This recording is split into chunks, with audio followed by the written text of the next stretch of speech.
Amado Rey, Padre de la Gloria, eterno, te agradecemos, Padre Celestial, en esta hora, por darnos la oportunidad, Padre Celestial, de poder estar aquí reunidos, Padre Santo, Padre, con el ánimo de cada día aprender más de ti y de tu palabra, mi Rey.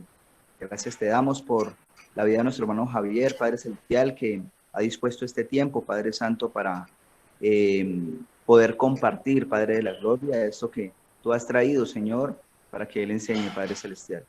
Te agradecemos, Padre de la Gloria, porque tú permites que en este tiempo de Shabbat, en esta hora, Padre Celestial, dispongamos nuestra vida, nuestro corazón, Padre Celestial, para escudriñar tu palabra. Gracias te damos y te pedimos, Padre, que como siempre lo has hecho, Padre, que seas tú directamente el que hable y que permitas, Padre Celestial, que podamos entender, Señor, cada palabra, mi Rey, que leamos, que escuchemos, Padre Celestial. Te damos muchas gracias y oramos hoy en el poderoso nombre de tu Hijo amado Yeshua HaMashiach. Amén y amén. Amén. Amén. Bueno, vamos a compartir la pantalla. ¿Ahí están viendo mi pantalla? Y ahí se ve. Si me lo permiten, voy a hacer un repaso. No me demoro 5 minutos para volver a retomar lo que veníamos viendo y refrescarlo. Veníamos hablando, bueno, el tema que nos convoca, el tema de la tevilá o bautismo, como se conoce popularmente. Habíamos dicho que igual la palabra tevilá en hebreo, como la palabra baptizo o bapto en griego, que es la que se traduce como bautismo al español, significa una inmersión, significa sumergir en las aguas completamente. Vimos la etimología de la palabra, estuvimos entendiendo cómo el apóstol Shaul o Pablo, como lo conocen muchos, hizo un midrash. Un midrash es una interpretación de un texto de la Torá, ¿sí? En los pasajes de Éxodo, cuando el pueblo de Israel está saliendo de Egipto y cruza el mar de juncos o el mar rojo, cómo él interpreta que ahí hubo una tevilá, una inmersión. Lo mismo también vemos a Pedro, el apóstol Pedro, haciendo lo mismo, interpretando cómo en Noé esas aguas representaron salvación, ¿sí? Una purificación, y cómo Noé, digamos que volvió a empezar una segunda creación, ¿no? Noé fue como un segundo Adán, volvió a empezar la humanidad desde cero. O sea, esto marcaba un nuevo comienzo, ¿sí? Con Noé empezó un nuevo comienzo para la humanidad, con el pueblo de Israel. También ese momento fue como una transición de un pueblo que estaba esclavo a libertad. De hecho, fue en ese momento cuando cruzaron las aguas que tuvieron la libertad física. Y luego vemos cómo, ya más específicamente, cuando se encuentran frente al monte Horeb, van a recibir la Torá. Pero algunos conceptos puntuales que vemos reflejados ahí es que la salvación, la tevilá en ese momento, como lo interpreta Pablo, es que hubo libertad, salvación, y marcaba una nueva vida, un nuevo comienzo. Y ya posteriormente sí vemos ya un mandamiento explícito del Eterno, ¿sí? Que es en Éxodo 19:10, donde él ya le dice al pueblo, antes de recibir la Torá, que se debían purificar y lavar sus ropas, haciendo alusión al ritual de purificación, ¿sí? Y leíamos también de que esa palabra mikveh, que es la reunión de aguas, se encontraba en Génesis sobre Bereshit capítulo 1, versículo 10, que se le llamaba pues a la reunión de aguas, se le llama mikveh, que es el agua que se utiliza pues para la inmersión ritual de purificación. Estuvimos viendo, bueno, estudiando todo este pasaje de Éxodo 19 antes de recibir la Torá, y vimos que de una u otra forma esa inmersión que ellos tuvieron antes de recibir la Torá, pues marcaba, además de una purificación, representaba también como una conversión, porque el pueblo de Israel venía del paganismo de Egipto. Prácticamente ellos eran culturalmente egipcios, porque estuvieron mucho tiempo en la tierra de Egipto, y además de ello, gran parte del tiempo como esclavos, lo cual, bueno, y de acuerdo a los relatos, lo que vemos es eso, que el pueblo anhelaba volver a Egipto y demás cuestiones, pero es aquí cuando el Eterno le entrega la Torá y para eso los hace que hagan la inmersión ritual para recibir la Torá que le iba a dar identidad como nación y que lo iba a constituir como pueblo, porque todo pueblo tiene una tierra, una lengua y una constitución, ¿sí? Les decía yo que, bueno, cada nación tiene estas tres cosas. Israel tenía un idioma, Israel, el Eterno lo libera para entregarle una tierra y también para darle la constitución, que sería la constitución del reino, ¿sí? La constitución del reino de Elohim. Ustedes hemos hablado, se habla mucho en el cristianismo y demás, no, que el reino de Dios, o venga a mí tu reino, cuando se ora el Padre Nuestro. Bueno, ese reino significa o implica un gobierno, hay un rey, hay unos vasallos, y esos vasallos, si hay un rey, hay una legislación. Bueno, esa legislación de ese reino es la Torá, es la constitución del pueblo. Ahora, establecimos que cuando el Eterno les entrega la Torá, vemos que se podía categorizar las inmersiones o esta tevilá en dos.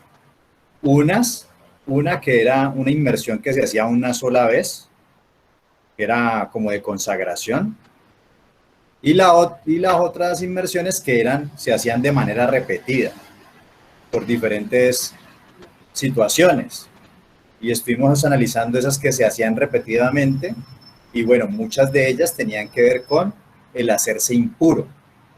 Y vimos varias razones por las cuales una persona se podía hacer impuro, que era por tener un contacto con un animal muerto o con un ser humano muerto, o tener la famosa tzara, que no era lepra, pero era parecido a la lepra. También secreciones humanas, eyaculación del hombre o flujos, y lo mismo la mujer, su periodo. Todo esto marcaba una impureza ritual que no en todas las ocasiones tenía que ver con algún pecado, no necesariamente, pero lo que sí tenían en común era que había una desconexión con la vida, es decir, esto representaba muerte. Y estuvimos, bueno, no voy a entrar a ahondar en ello porque eso lo vimos bien la semana pasada y estuvimos explicando lo del tema de la nidá, lo del periodo de la mujer y lo del alumbramiento, que había una desconexión, o sea, había muerte. ¿Y qué representaba eso? Que no podías ir al templo. Y al no poder ir al templo, pues bueno, te ibas a privar de hacer sacrificios, de orar en el templo, porque recordemos que el templo era el eje central del pueblo. Ahí era donde se manifestaba la presencia del bendito. Es decir, era algo muy importante porque era el lugar donde se conectaba la tierra con el cielo. Entonces, si nos trasladamos a ese tiempo, pues eso era algo grandioso. Y el no poder ir al templo, pues era algo, pues no era muy chévere que digamos. Pero para poder poder ir al templo, hacer sus sacrificios y poder orar y tener el contacto pues con la presencia del Eterno, había que hacer un ritual de transición, y dentro de ese ritual de transición para purificarse estaba la tevilá, la inmersión. También vimos que había una inmersión que también practicaba el Cohen Hagadol, que se hacía cada vez que se celebraba Yom HaKippurim, el día de la expiación. Él tenía que hacer unas inmersiones, y algunos sacerdotes que lo acompañaban en ese ritual, con el tema pues de los dos machos cabríos, también tenían que hacer inmersión. Esas eran las inmersiones que eran repetidamente. Y luego empezamos a ver la categoría de una sola vez, ¿sí? Esa se practicaba, les estaba diciendo que cuando había una conversión o una consagración, y se realizaba una sola vez en la vida, ¿sí? Y estuvimos viendo pues cómo en el judaísmo también, en el proceso de conversión, establecimos 3 puntos en el proceso de conversión, y era que tenía que estudiar Torah y aceptar el yugo de estos mandamientos. También estaba la circuncisión y también estaba la inmersión. Una inmersión en una mikvé, que ahorita más adelante vamos a hablar un poco más de la mikvé. Hacer la inmersión, la tevilá. Y vimos que había, digamos que ese orden de 1, 2, 3, dependiendo de la persona, si era adulto, si era mujer obviamente no tenía que circuncidarse, si era niño también el proceso de conversión era diferente al de un adulto. Lo último era estudiar Torah, porque eso le iban a transmitir los padres. Ok, que ese proceso de esa inmersión, de conversión, pues se hacía una sola vez y también era algo legal, ¿no? Era algo legal para pertenecer a la nación de Israel. Y quedamos ahí. Hoy vamos a arrancar con Tevilá y la familia sacerdotal. Entonces, en la vida de los sacerdotes que ministraban en el tabernáculo y posteriormente en el templo, vemos claramente estos dos tipos de inmersiones. Es decir, aquí vamos a meternos ya lo que es la Tevilá y la familia sacerdotal. Y en la familia sacerdotal, pues también había lo que es la inmersión de una sola vez, de consagración, y también tenían que hacer inmersiones frecuentemente. Y dice, cuando Adonai ordena a Moisés levantar el tabernáculo, le instruye para que consagre a Aarón y a sus hijos como sacerdotes. Parte de esta consagración consistía en hacer tevilá. Y después, en su cotidianidad, debían constantemente hacer tevilá de purificación para poder ministrar en el tabernáculo. Ya vamos a ver. La primera, la tevilá que hacían de consagración, está en Éxodo 42. Vamos a leer el 2 y luego saltamos al 12 y al 13. Dice así: en el primer día del mes primero harás levantar el tabernáculo de reunión, el que era movible. Y ahí ya vamos al versículo 12.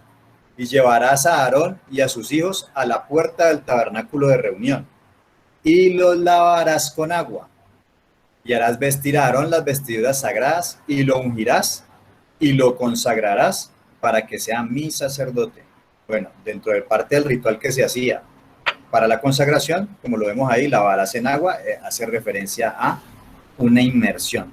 Esa sería la de consagración. ¿Ya? Esa la hacían ahí y no la volvían a hacer. Pero luego sí tenían que frecuentemente hacer unas inmersiones. Y esa la encontramos en Éxodo 30, 17. Vamos a leer a partir del versículo 17. Dice lo siguiente: habló más Adonai a Moisés diciendo, harás también una fuente de bronce, con su base de bronce, para lavar, y la colocarás entre el tabernáculo de reunión y el altar. Y pondrás en ella agua, y de ella se lavarán a Aarón y sus hijos las manos y los pies. Cuando entren en el tabernáculo de reunión, se lavarán con agua, para que no mueran. Y cuando se acerquen al altar para ministrar, para quemar la ofrenda encendida para Adonai, se lavarán las manos y los pies, para que no mueran. Y lo tendrán por estatuto perpetuo, él y su descendencia por sus generaciones. Entonces, bueno, para los sacerdotes entrar a la Sará, que era el atrio, donde estaba el lavacro y donde estaba el altar de los sacrificios, y donde hacían los sacrificios, para poder los sacerdotes, que eran los únicos que podían entrar a ese atrio para hacer la administración, tenían que lavarse las manos y los pies con agua. Entre otras cosas, ellos ministraban en ese lugar descalzos. Y bueno, por ello también tenían, dentro de los mismos sacerdotes, había médicos que encargaban pues de las enfermedades que les podía presentar por ello, estaban ahí. Bueno, dentro de los varios oficios que podían ejercer. El punto aquí, ¿cuál es? Aquí estamos viendo una ablución. Una ablución hace referencia a un lavado ritual, pero de manos y pies. Y quiero detenerme ahí unos minuticos, porque de aquí parte algo importante y que genera mucha controversia cuando la gente está volviendo a la Torá, pues en un día como Shabbat se hace un ritual de lavado de manos, y dentro de las oraciones está la oración que te agradecemos a Adonai, bueno, por el lavamiento de manos. Entonces, he escuchado a algunos que dicen que eso es rabínico, que eso no es Torá, que esos mandamientos de hombres. Bueno, pues si nos vamos a la Torá, aquí estamos viendo que hay un mandamiento de lavarse las manos. Y es de aquí donde sale esa tradición en el judaísmo.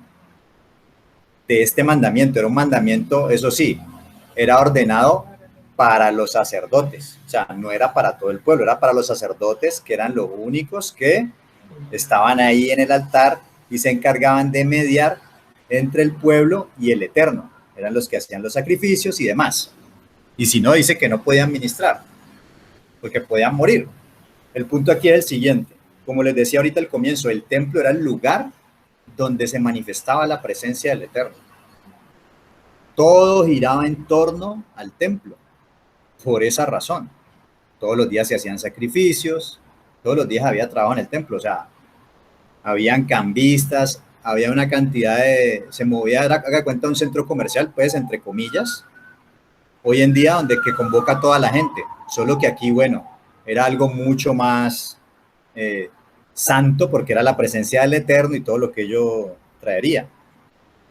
Bien, el templo es destruido, y en aquel entonces, dentro del contexto antiguo, destruir el templo pues era algo catastrófico, catastrófico. El pueblo de Israel fue llevado a exilios y todas esas costumbres que se practicaban en el templo, que era todo el protocolo de acercarse al Eterno, ¿sí?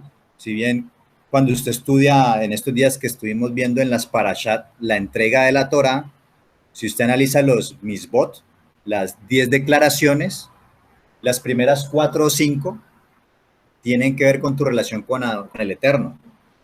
Y las otras 5 o 6 tienen que ver tu relación con los hombres.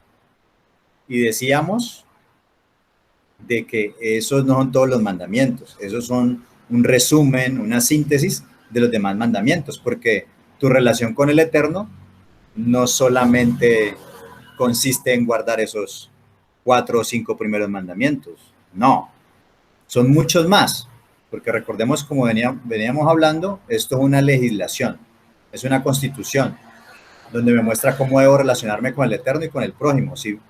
Ahora bien, esa relación con el Eterno incluye las formas y las maneras de cómo debo yo adorarlo.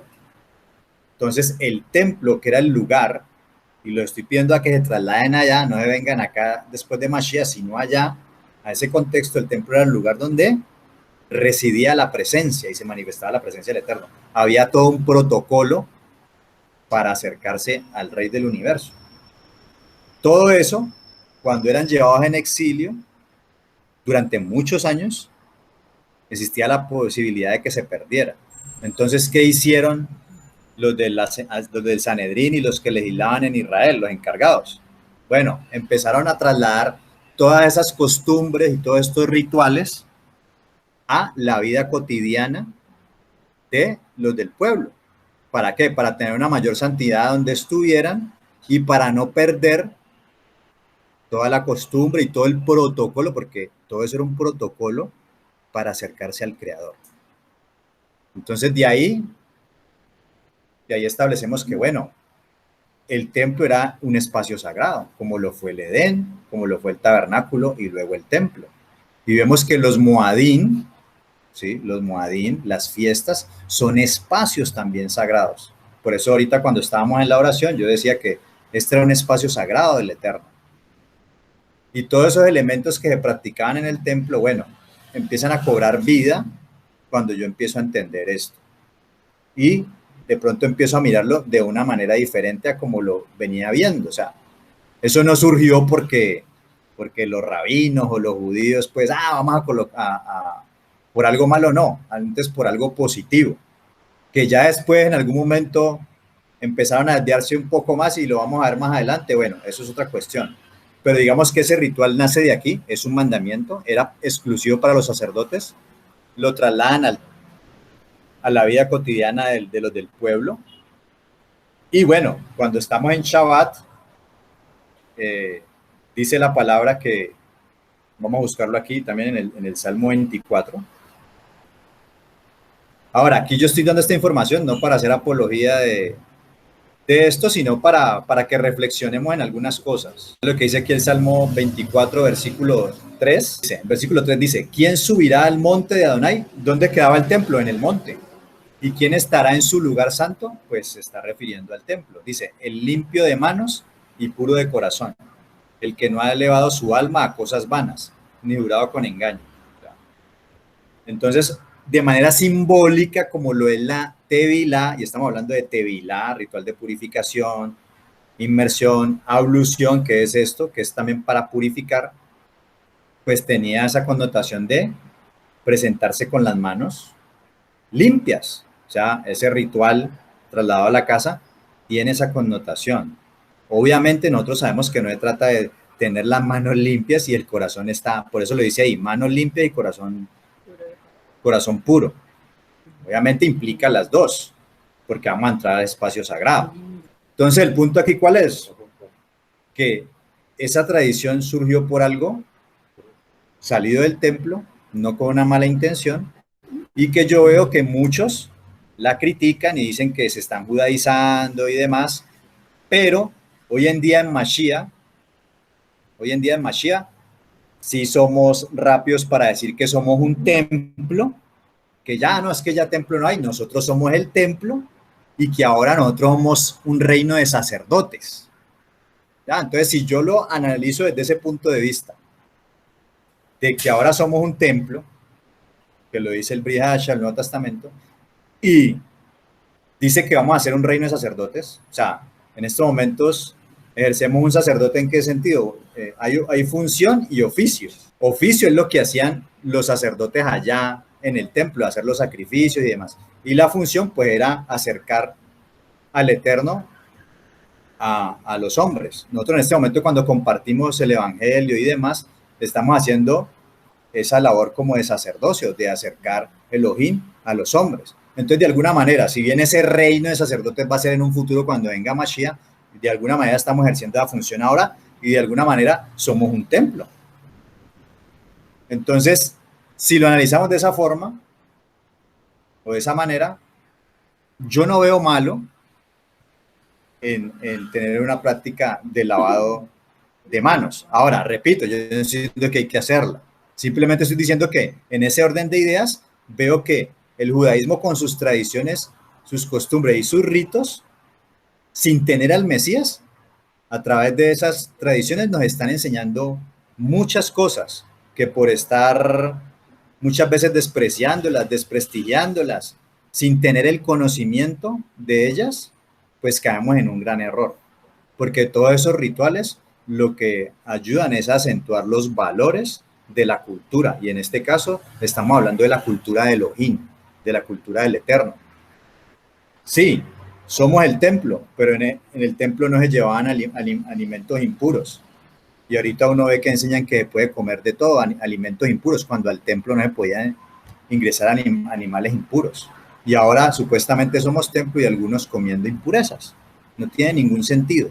Y si empezamos a analizar los demás protocolos que hacían en el templo, bueno, el apóstol Pablo dice, presentáis vuestros cuerpos como sacrificio vivo, santo, agradable, que es vuestro verdadero culto, puro lenguaje del templo.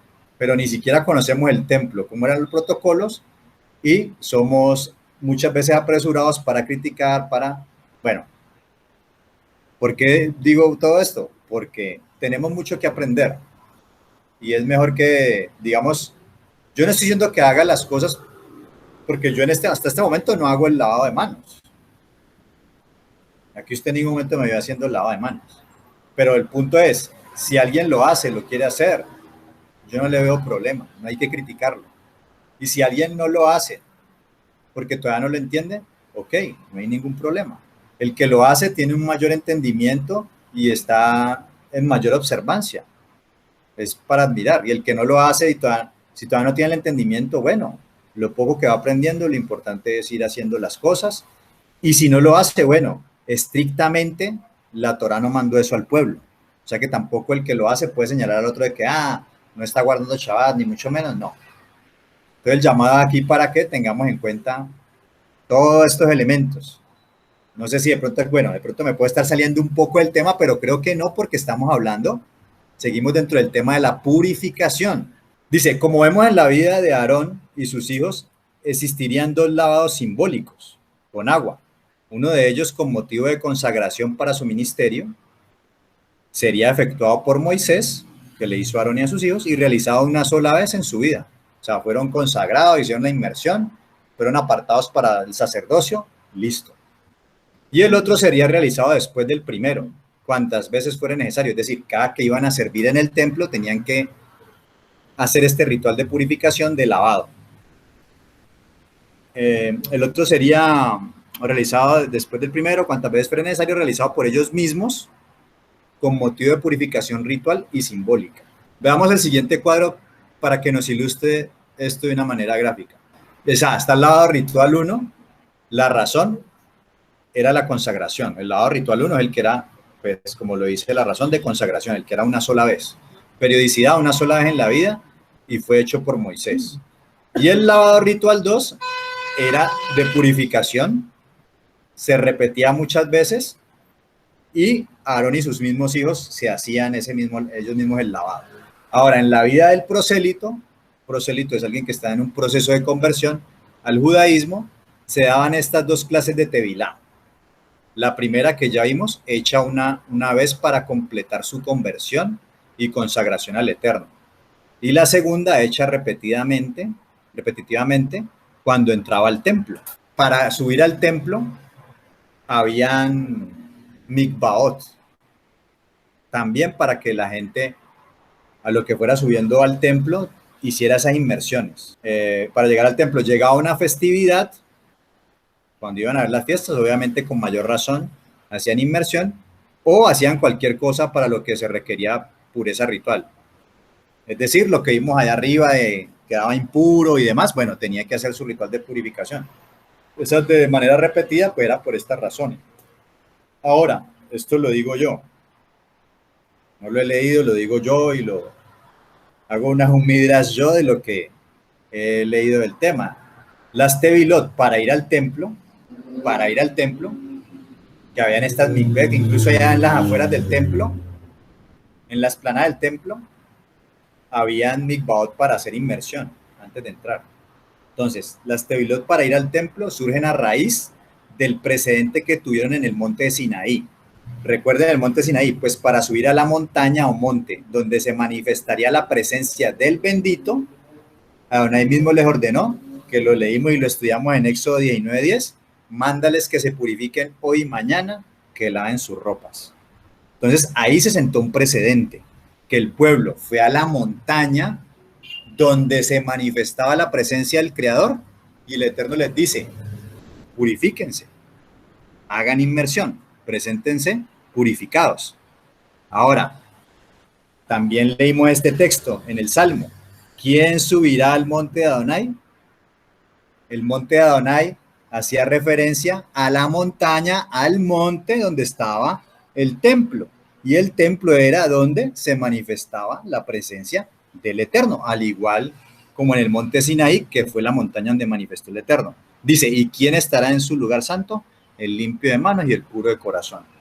Entonces, de ahí surgen estos mandamientos de hacer inmersión antes de subir al templo para presentarse purificados delante del Eterno. Ahora, en la época de Yeshua, HaMashiach, estas inmersiones eran parte de la vida cotidiana del pueblo de Israel. Era común, normal, o sea, era muy normal. Era cotidiano. Pues como vimos anteriormente, eran Torah, o sea, eran Torah, mandamientos del Eterno. Para constatar esto, miremos algunos pasajes del Brit Hadashah o Nuevo Testamento que corroboran todo lo visto anteriormente. Aquí vamos a mirar estos pasajes, los vamos a leer, no nos vamos a detener a explicarlos, simplemente quiero que vean que en el contexto del Brit Hadashah se toca el tema de la purificación y que habían estas cuestiones. Entonces vamos a Lucas 2:21 al 22. Dice, cumplidos los 8 días para circuncidar al niño, le pusieron por nombre Yeshua, el cual le había sido puesto por el ángel antes que fuese concebido. Y cuando se cumplieron los días de la purificación de ellos, conforme a la Torá de Moshe, y recuerden que la Torá de Moshe se le conoce así porque Recuerden que cuando estaban en la montaña, el pueblo dijo, tenemos miedo, habla tú con él y luego tú hablas con nosotros. El Eterno le entrega la Torá a Moisés para que se la dé al pueblo, de ahí la Torá de Moisés, pero no es que la Torá es dada por Moisés, no, es la Torá del Eterno que la entregó a Moisés. Conforme a la Torá de Moisés, le trajeron a Jerusalén para presentarle al Señor. Bueno, creo que esto está claro. Cuando se tenía un bebé, la mujer tenía que hacer un ritual de purificación y eso lo vimos ahí arriba. No hay mucho que explicar ahí. Muy bien, ahora vamos a Juan 2, del 1 al 7. Te dice lo siguiente: al tercer día se hicieron unas bodas en Cana de Galilea, y estaba allí la madre de Yeshua, y fueron también invitados a las bodas Yeshua y sus discípulos. Y faltando el vino, la madre de Yeshua le dijo, no tienen vino. Yeshua les dijo, ¿qué tienes conmigo, mujer? Aún no ha venido mi hora. Su madre dijo a los que servían, haced todo lo que os dijere. Y estaban allí 6 tinajas de piedra para agua, conforme al rito de la purificación de los judíos, en cada una de las cuales cabían 2 o 3 cántaros. O sea, mire que hasta en las casas habían estas tinajas para hacer ritual de purificación. Yeshua les dijo, llenad estas tinajas de agua, y las llenaron hasta arriba. Bueno, ahí vemos otra referencia a que eso era algo cotidiano en la vida del pueblo. Juan 3, 23 al 25. Dice el 23 al 25, Juan bautizaba también en Enón, junto a Salim, porque había allí muchas aguas, y venían y eran bautizados, porque Juan no había sido aún encarcelado. Entonces hubo discusión entre los discípulos de Juan y los judíos acerca de la purificación. Entonces, bueno, ahí Juan estaba haciendo inmersiones y entonces, bueno, se pusieron a discutir y bueno, más adelante vamos a tocar este pasaje otra vez acerca de la purificación, que era lo que estaba haciendo Juan. Estaban discutiendo porque era algo, bueno, vamos a ver que Juan trajo algo novedoso, ¿no? Juan 11:55 dice, y estaba cerca la Pascua de los judíos, y muchos subieron de aquella región a Jerusalén antes de la Pascua para purificarse. ¿Sí? Habían 3 fiestas de peregrinación para el pueblo de Israel, y era Pesaj, que es lo que dice ahí Pascua, Shavuot o Pentecostés, y Sukkot, tabernáculos. Tenían que subir los hombres del pueblo, sí o sí, a Jerusalén, y tenían que hacer inmersión para las fiestas. Lo leímos allá, y aquí estamos viendo que ¿qué hacían ellos? Se purificaban, hacían inmersión. O sea que yo creo que con estos versículos ya queda claro de que cuando apareció Yohanan el inmersor, o Juan el Bautista y Yeshua, todo esto de las inmersiones, eso era algo que era muy conocido por el pueblo. O sea, no fue que esto fue algo, sí fue algo novedoso, pero no fue que se inventaron el ritual de purificación y demás ellos. La connotación es la que va a cambiar. Ahora, viendo el contexto judío de la Tevilá, podemos considerar a los bautismos o Tevilot que se encuentran en los registros del Brit Hadashah o Nuevo Testamento con más luz. O sea que ya tenemos claro que en el contexto que ellos estaban, las inmersiones era algo cotidiano, no era algo nuevo. No fue que Juan el Bautista se lo inventó como muchos creen, no. Eso era algo normal. Él cogió los elementos que ya se usaban y iba a darle unas connotaciones específicas, que es otra cosa. Tevilá, bautismo de Juan. Mateo 3, versículo 1. Dice, en aquellos días vino Juan el Bautista o Juan el Inmersor predicando en el desierto, y coloqué en negrilla el desierto por una razón, predicando en el desierto de Judea y diciendo, arrepentidos, porque el reino de los cielos se ha acercado. Pues este es aquel de quien habló el profeta Isaías, cuando dijo, voz del que clama en el desierto, preparad el camino del Señor, enderezad sus sendas. Y Juan estaba vestido de pelo de camello y tenía un cinto de cuero alrededor de sus lomos, y su comida era langostas y miel silvestre. Y salía a él Jerusalén y toda Judea y toda la provincia de alrededor del Jordán. Vamos a analizar aquí un poquito el contexto. Juan era apodado el Inmersor, ¿no? O bueno, como lo conocen en español, el Bautista. Si le colocaron ese, ¿cómo se dice? apodo, seudónimo, ¿cómo dicen? Bueno, si le colocaban ese, o lo referenciaban como el inmersor o el bautista, quiere decir que había algo especial en la inmersión que él estaba haciendo, porque la inmersión era algo cotidiano, o sea que no sería nada raro. Si le colocaron ese calificativo, o se caracterizaba por eso, es porque había algo especial en esa inmersión. Pues ese Juan, que era primo de Yeshua y que era descendiente de la tribu de Leví, el papá era Zacarías, que era sacerdote, por lo tanto, al ser su padre sacerdote, Juan también, al pertenecer a ese linaje, era sacerdote, podía ser sacerdote. Lo curioso es que lo vemos que él no, o de acuerdo a los pocos relatos del Brit Hadashah, vemos que él no ofició en el templo. Él estuvo apartado, dice que estaba en donde, en el desierto, ¿no? Era que residía él, lo mantenía él.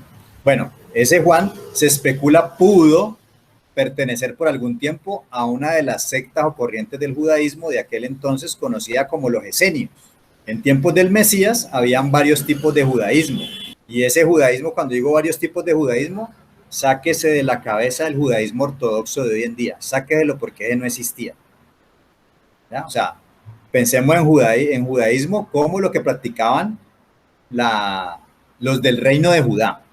Sí, porque cuando se dividió el reino de Israel en dos, la casa de Israel al norte y la casa al sur de Judá, o reino de Israel y al sur reino de Judá, de ahí se les empieza a llamar judíos. Y de ahí, bueno, pues el judaísmo, y porque residían en Judea, que era la... Entonces, de ahí viene ese judaísmo. Bueno, dentro de ese tiempo había diferentes sectas, y cuando digo sectas, tampoco tiene la connotación que tiene hoy en día.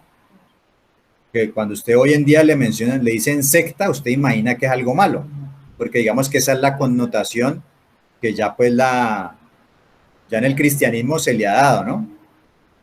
Pero en aquel entonces, una secta era como un grupo de estudio que interpretaba de alguna manera los escritos, no era algo malo.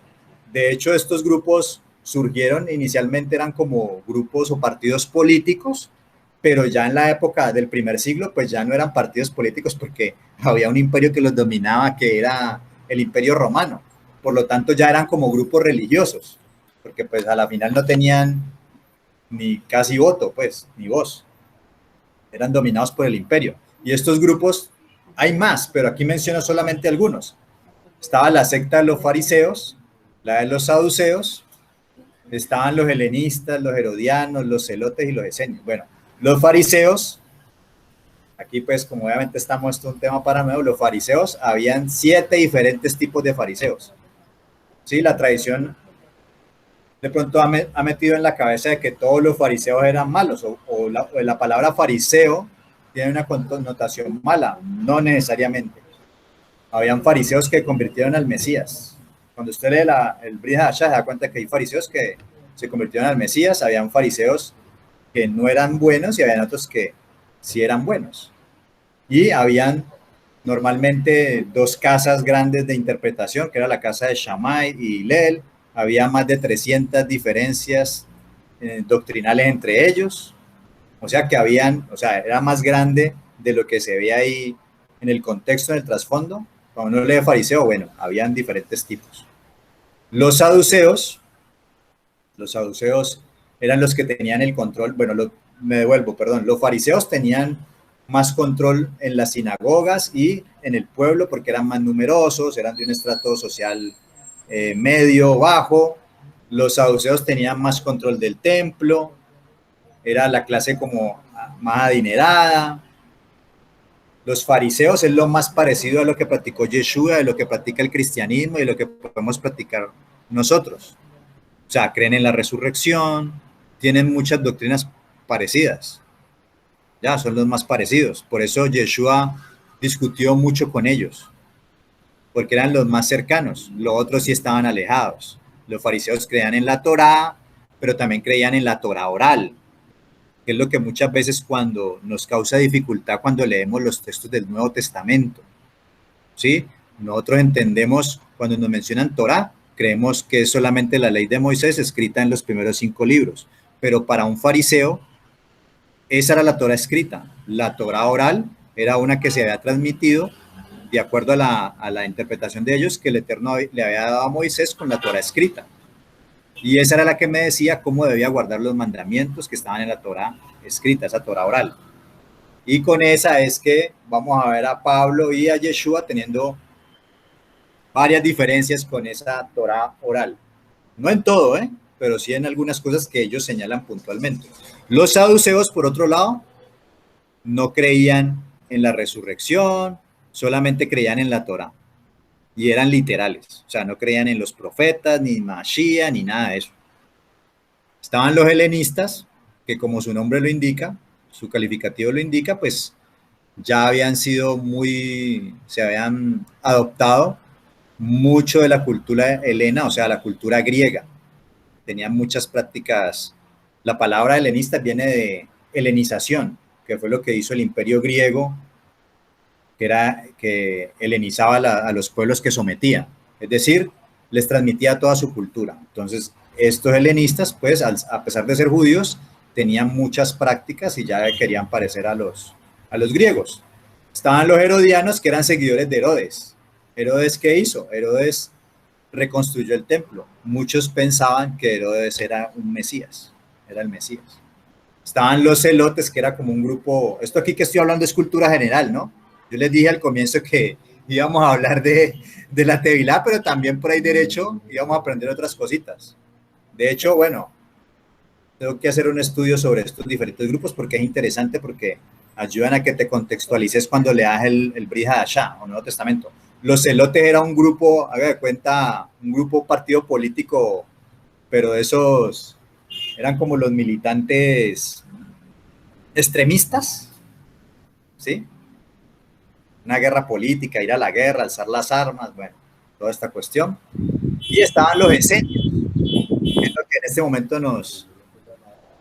estos esenios, que no son mencionados en la Biblia, también era una de las sectas que estaban en el primer siglo. En la Biblia no se menciona, pero esta última, o sea, esta secta, sí es mencionada por historiadores que vivieron en el primer siglo, como Plinio el Viejo, Filón de Alejandría, y el que más información nos dejó de este grupo es el famoso historiador judío Flavio Josefo, quien según su testimonio fue parte de este grupo. O sea, Josefo en su autobiografía, él dice que él se tomó la tarea de militar en los grupos que habían en ese momento del judaísmo, pero él solamente refirió a los fariseos, a los saduceos y a los esenios. Y él decía que estuvo creo que fueron 2 o 3 años que estuvo en los esenios.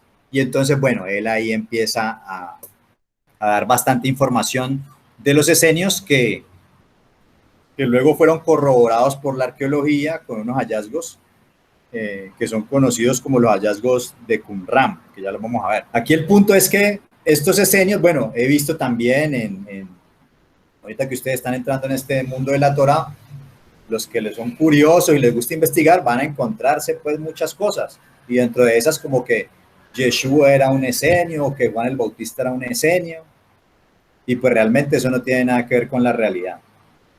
Cuando Juan el Bautista, o Yohanan en hebreo, él entra en escena en el Brit Hadashah o Nuevo Testamento, pues realmente él no tenía nada que ver con ese grupo. Si bien este grupo de esenios, la línea, como lo dice aquí abajo, este grupo de esenios tenía una rama o línea más radical y eran conocidos por formar la comunidad de Qumran. Esa comunidad de Qumran era un asentamiento en el lado norte del Mar Muerto, y era un grupo radical que, bueno, ni siquiera querían casarse, porque decían que cosas como que no era posible que la mujer fuera fiel, o sea, las mujeres eran unas infieles. No estaban de acuerdo con el templo, ¿sí? No estaban de acuerdo con el templo, porque el templo para esa época ya había habido una usurpación, estaba corrupto, bueno, habían varias cosas. Entonces ellos no iban allá a ofrecer sacrificios, ellos no hacían sacrificios, ellos hacían inmersiones, le daban mucha importancia a las inmersiones, a las tevilot, Y vamos a ver ahorita que en los hallazgos que se encontraron, bueno, de esta comunidad habían como 10 mikveh, donde ellos hacían baños rituales para ir a comer. Y esa, al parecer, esa ceremonia que hacían para comer representaba los sacrificios que hacían en el templo. Ojo, no, ellos no hacían sacrificios, porque de acuerdo a los hallazgos arqueológicos, no había, o sea, no hacían sacrificios. Lo que se hacía, se habían huesos de animales, pero no se encontraban altares ni nada de esto. Entonces, para ellos, que es como lo que hacían los judíos cuando trajeron las costumbres del templo a la casa, que la mesa era un altar. Bueno, para ellos, para estos diseños, la mesa era un altar y hacían un baño ritual para poder sentarse a comer en comunidad. Entonces era una comunidad, no andaban usumbos solos como dirían hoy, mientras que Juan el Bautista pues sí andaba solo. Y las razones, pues tampoco me voy a tener en esto, pues sería interesante que de pronto les pudiera dar una enseñanza acerca de estos grupos, pero cuando empezamos a contrastar la información de digamos, la connotación que tenían estos rituales de purificación para los esenios con el de Juan el Bautista, pues vemos de que no.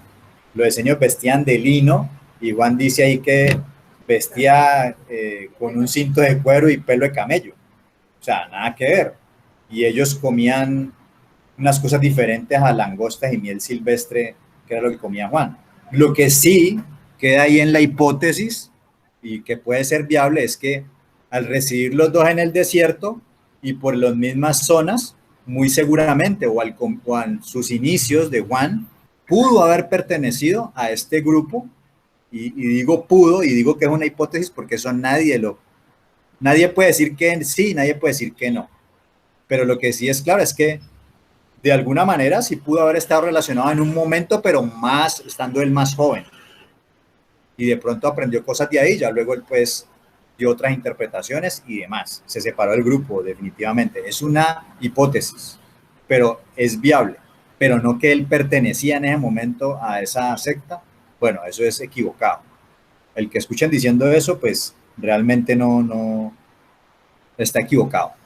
Porque los investigadores y todo esto muestran otra cosa. Lo que sí vemos claro es que, como algunas cosas que tienen en común, es que había que salir al desierto, estaba apartado, estaba al parecer como en contra del templo, pero la connotación de los rituales de inmersión de los esenios no tenía que ver con la connotación que le da Juan. Por ejemplo, aquí vemos que Juan dice que estaba en el desierto. ¿Qué le recuerda eso? La primera inmersión, cuando el pueblo va a recibir sale al desierto y pasa por el mar de juncos y luego va a recibir la Torá. ¿En dónde fue? En el desierto. La connotación que tenía Juan es que preparándolos también para un nuevo comienzo, porque él dice, prepara el camino del Señor, enderezar sus sendas. Entonces lo hace salir al desierto, así como el pueblo de Israel, que entre otras cosas, el pueblo de Israel cuando entró a la tierra, entró por esa zona, por donde bautizaba Juan, por el Jordán.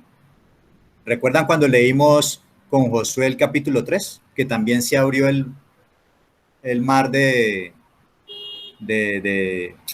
Jordán, el río Jordán se abrió también en dos y pasaron también por en medio de las aguas, representando otra inmersión? Bueno, ahí era donde, por esos lados era donde estaba bautizando Juan, sacando la gente al desierto a que fuera allá y hiciera inmersión para también tener ese nuevo comienzo como el pueblo. Aquí me voy a volver un poquito y ya volvemos a retomar lo de Juan, porque quería mostrarles, y esto pues me parece interesante ya que hablamos del tema de Qumran. Y para los que no saben, todo esto pues les va a servir en cantidades, porque en el 1947, bueno, se hallaron unas cuevas que se conocen como las cuevas de Qumran, que están al norte del Mar Muerto.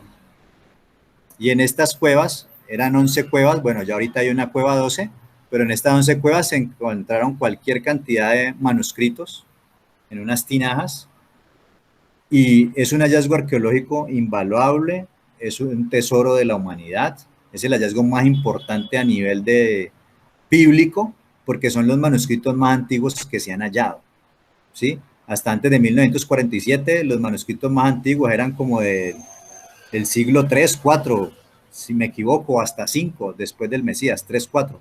Estos documentos datan desde el siglo I antes del Mesías y también de la época del Mesías. O sea que es un hallazgo invaluable. Se encontraron muchos textos de la Biblia y al compararlos, pues estaban casi que iguales al texto que tenemos hoy, lo cual muestra pues la fidelidad de los copistas, de los escribas y de cómo el Eterno ha hecho permanecer, que no se pierda su legado, que es su palabra. Y aledaño a ello, luego encontraron un asentamiento de esta comunidad de Qumran que son contemporáneos de Yeshua. Aquí estaba asentada esta comunidad, tenían cocina, tenían la sala para comer y habían alrededor de 10 mikveh o mikvaot. Sí, aquí hay una evidencia de una mikveh que era donde hacían el baño ritual de purificación. O sea, ya eran como 10 de esas. Voy a mostrarle un videito. Miren, ¿cómo eran ellas? Bueno, aquí están en una representación gráfica. Por un lado entraban impuros y por el otro lado salían ya purificados. Este grupo, bueno, era un grupo que tenía muy marcado el tema de los baños rituales. Bueno, este es el asentamiento. Miren aquí, para que ustedes vean las dimensiones, estaban las personas y este es el asentamiento, para que comparen ahí. O sea, que era una comunidad grandecita. ¿En cuántas ¿Sí? Eso lo descubrieron en 1947. Fue el hallazgo de Qumran. Vamos a mostrarle un videito para que den un paseíto por ahí.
Bueno, algo que quería agregar ahí es con respecto a estos manuscritos, que es importante, es que ahí en esos hallazgos se encontraron varios rollos interesantes y había uno que no recuerdo el número, pero era algo así como MQ4.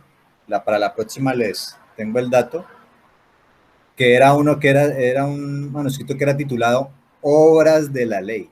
¿Por qué es importante este manuscrito? Porque, a ver, pues creo que la mayoría de aquí venimos del cristianismo, del catolicismo. Los que vienen del cristianismo y se han sido estudiositos, bueno, si les hablo de Matthew Henry, saben de qué les estoy hablando, que es un comentarista muy conocido bíblico. Y bueno, hay otros comentaristas, pero todos estos comentarios cristianos son de antes de estos hallazgos. Todos los comentarios fueron hechos antes de los hallazgos de Qumran. Ya cuando se da este hallazgo arqueológico, pues ya se empieza a replantear muchas cosas, porque el apóstol Pablo habla mucho de las obras de la ley, y esas obras de la ley tenían que ver con esas leyes que habían colocado pues estos hombres, y que ellos creían que le habían dado incluso mayor importancia a estas obras de ley que a las mismas leyes del Eterno. Entonces por ahí va viniendo el tema del enredo con Pablo, y es que la mayoría de la gente no conoce el tema de las obras de la ley que él tanto habla, y la gente cree que Pablo está descalificando a la Torá que el Eterno dio, cuando nos contradecimos, cuando decimos que la palabra del Eterno vive y permanece para siempre. Pero al momentico estamos diciendo que Pablo hablaba mal de la Torá. No, él se estaba refiriendo era a otras leyes que han colocado los hombres, no a la Torá del Eterno. Esa palabra es viva, esa es la que es viva y eficaz. Para que tenga una idea más amplia de los conceptos que estamos hablando, y pues usted tenga también mayor conocimiento y pueda hablar o compartirle a otros con mayor seguridad. Entonces vamos a mostrarle aquí otros videitos. Esto es una página judía. La Migre nos conecta con el origen, con el principio. De allí simbólicamente venimos. Pero venimos de ese fantástico mundo que representa el agua. Por eso, cuando nos acercamos a la Migre, es para sumergirnos en esas aguas primordiales, en ese agua que debe considerarse Maim Haim, agua viva, agua en movimiento, que fue recogida y puesta en ese ámbito para nuestro paso espiritual. La Mikve pone a la mujer en el centro de la misión. Cada mujer en la Mikve puede reencontrarse con ella misma, volver a su origen, intentar llegar lo más profundo que pueda, para luego volver a reencontrarse y unirse con su otra mitad, con su marido. Una vez por mes, luego de su disposición. Puede tener la posibilidad de sumergirse en esas aguas. Pues esto tiene que ver con judaísmo, ¿no? Este video que les voy a mostrar es, porque recuerden que de arriba leímos que eran aguas vivas, ¿no? Aguas de manantiales o ríos. Entonces quiero mostrarles cómo el judaísmo hoy en día, las mikvaot que vimos allá con los esenios, pues que eran precarias en comparación con estas que vamos a ver aquí de cómo las fabrican.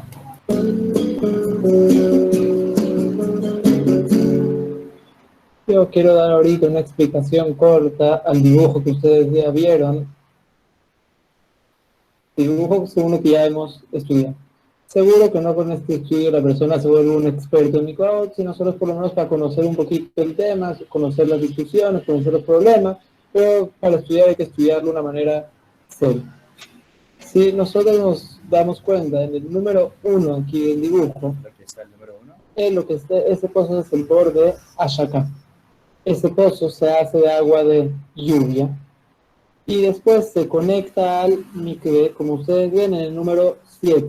Ese es el hueco que está conectando entre el pozo del agua de lluvia al mikve. Es shoferetanot, el hueco hay que hacerlo 2 dedos por 2 dedos. Si se dan cuenta, en el número 3 y el número 4, el número 3 es de donde llega el agua del techo, que es el agua de lluvia, llega por ahí, pasa en el número 4, que es un canal, que si nos damos cuenta, el canal corre más de 3 tefajim, más de 30 centímetros, es un canal largo, entra al pozo de Ashaka, que es el número 1, y se conecta al mikve, que es el mikve grande, lo que están viendo, y el hueco para conexión es el número 7. Se dan cuenta, normalmente se intenta hacer el hueco lo más alto posible, casi hasta arriba del mikve, para que la mezcla de agua sea menos. Entre más abajo hay más mezcla de agua, más arriba menos mezcla de agua. El número 2 es el pozo que le llamamos Zeria. Es en el pozo que ahí llega el agua de lluvia, y cuando sobresale, como ustedes ven en el número 9, que es un hueco que está arriba del nivel del agua, de ahí entra y cae al mikve. Esa es la manera para llenar. Como ven el número 5, que ahí llega el agua de la llave, corre en el número 6, que están viendo es el canal, de ahí corre al pozo y ahí entra al mikve. Esa es la manera para rellenar el mikve. Ese es un mikve 100% kasher. Si se dieron cuenta, en este mikve hicieron las dos cosas, Zeria y Ashaka, así son la mayoría de los mikvaot. Y es interesante saberlo también, ven en la letra el número 8, ahí hay como una señal en el mikve, que es como una raya que ponen hasta arriba para saber hasta dónde llega el agua, si el agua se pasó o está abajo. Como es diferente color, es más fácil notarlo. Este es un mikve normal y común. Bueno, esa era cultura general, ya que les mostré en el pasado cómo eran los mikvaot que tenían en ese entonces, y aquí pues ya lo que es la modernidad, ¿no? De cómo los judíos con todas sus legislaciones han hecho que puedas tener tu mikvé en tu casa, y también en el video anterior que lo tenían como en un spa de algunos judíos, pues esa es la manera como hacen que ese mikvé fluya pues agua de manantial y demás. Bueno, yo creo que por la hora vamos a dejarlo hasta ahí. Ya dentro de 8 días ya nos metemos en serio en todo lo que es Yohanan el Inmersor y lo que significó pues la Tevilá de Yehoshua, del Mesías. Vamos a orar para terminar. Yo quería orar. Ah, ok, claro, Eliyahu. Bueno, Padre, te doy gracias por este hermoso día, Señor, porque tú nos das un día más de vida, Señor. Te doy gracias por este día de descanso, Señor. Te doy gracias porque tú nos das tu palabra, Señor, para leer hoy, Señor. También mañana, Señor. Muchas gracias, Señor, por todo lo que nos das. Bendice a mi tío, Señor, que le encontraron un problema en el corazón, Señor. Guárdalo, Señor, protégelo de todo mal, Señor. Por favor, te pido que lo guardes, Señor, y lo protejas, Señor. Y te pido por todas las personas que están enfermas, Señor. Te doy muchas gracias, Señor, porque nos das vida, Señor. En el nombre de ti, como Yeshua HaMashiach. Amén y amén. Amén. Muy bien, Eliyahu. ¿Cuántos años es que tiene Eliyahu? 7. 7. Muy bien, Eliyahu, muy bien. Por acá está, ya tienes fans por acá. Bueno, no, quería también darle gracias al Eterno por la vida de mi señora madre, que esta semana cumplió años. Llegó al 7º piso. Sí. Bueno, mis amados y amadas, Shalom. siendo más, les deseo un excelente resto de Shabbat. Shabbat Shalom para todos, y espero que el día de mañana puedan seguir aprendiendo mucho más. Bendiciones, Shalom. Shabbat Shalom, un abrazo. Chao, bye bye.